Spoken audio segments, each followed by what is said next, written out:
Well, hello everyone, and welcome back to our journey of worth.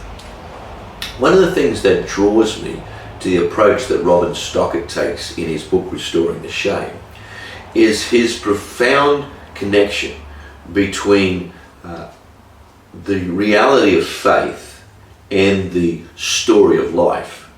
He points out that Scripture is actually a whole lot of stories that are pulled together. And in the midst of those stories, we uncover the story of God and of God's relationship with us.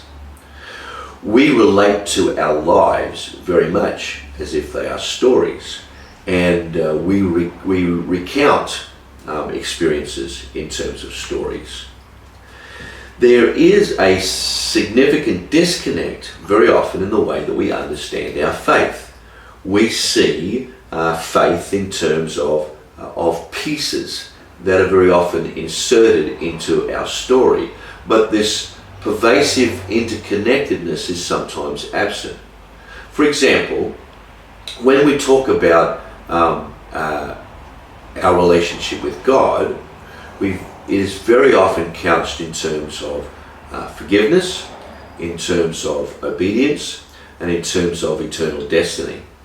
So that there is this idealized approach to faith that we carry along with us, and yet the journey of life sometimes reveals inadequacies and struggles that lie below those understandings. This is particularly true for us in our Wesleyan heritage. We believe very strongly that it is possible, in fact, profoundly desired, that in the Christian journey we come to a place of utter surrender to the love of God, and in that place God fills our hearts with love, and and that process is an adequate response to the issue of sin. We call that entire sanctification, where salvation, or at least conversion, we link with the idea of the forgiveness of sins. Entire sanctification we directly understand as an adequate response to the condition of sin. And yet the truth is that for most people, in their narrative, in their story of life, there is something deep that goes beneath the reality of their experiences with God, and constantly causes them to question the validity or significance of their experiences with God. And for many, that has developed into an idea that this concept of entire sanctification doesn't work, or that if it does work, it's a nice experience with God, but we still struggle through our lives with sin. But that's not the claim that we make for entire sanctification. We believe that entire sanctification is an adequate response to the condition of sin. And so as Stockett begins to play around with his construct or understanding of theology, he suggests that the missing piece is in fact an adequate understanding of the impact of shame upon our lives. Kurt Thompson, who is a psychiatrist that also takes this almost identical approach in dealing with life in terms of the story, and as a psychiatrist he finds the story of people's lives always profoundly connected with the thread of shame in their experience. Let me read you something that he writes. He says, eventually shame makes its way to center stage. Though unpleasant, its interpersonal neurobiological effects are fascinating. That's typical of a psychiatrist talking, isn't it? While it simultaneously bends and twists our narratives into painful storylines, it is ubiquitous, seeping into every nook and cranny of our life. It is pernicious, infesting not just our thoughts, but our sensations, images, feelings, and of course, ultimately, our behavior. It just doesn't seem to go away. And so there is this connection between shame and our daily emotional experiences and the things that we do. Shame was not significantly studied within the area of psychology until the 50s. But even then, it was not until the late 70s, early 80s that it began to move to a more prominent place of investigation.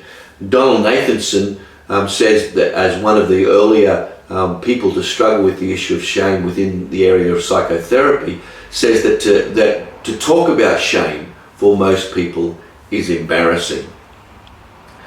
And all of these things are significant because when we want to get at our theological understanding of shame, what we come up with is recognizing that when we allow faith to be predominantly about our condition of guilt, then we have left out this enormous area of life that is interwoven into our life journey, our life narrative.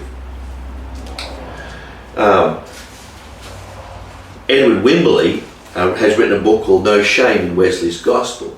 And in that little book, he points out that John Wesley, because of his heritage, theological heritage, was deeply rooted in that Western concept of guilt being the predominant issue that is being responded to in our encounter with God, in our salvation.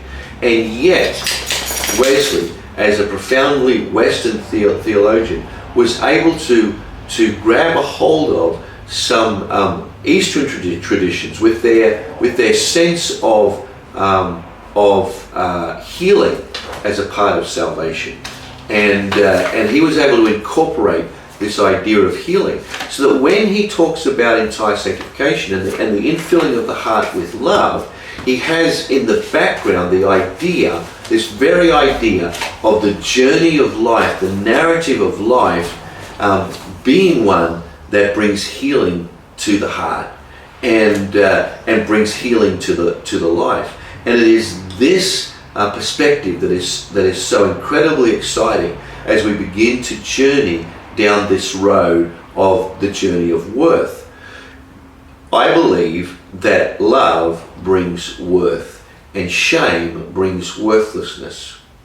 That when our hearts are filled with love, it brings into it a deep-rooted sense of worth. But it is our shame that blocks that worth from working its way out through our life and beginning to deal with that deep underlying thread, the thread of shame that runs through our life narrative. And so that's why I'm wanting to take this journey. It is a journey of significant research in these days.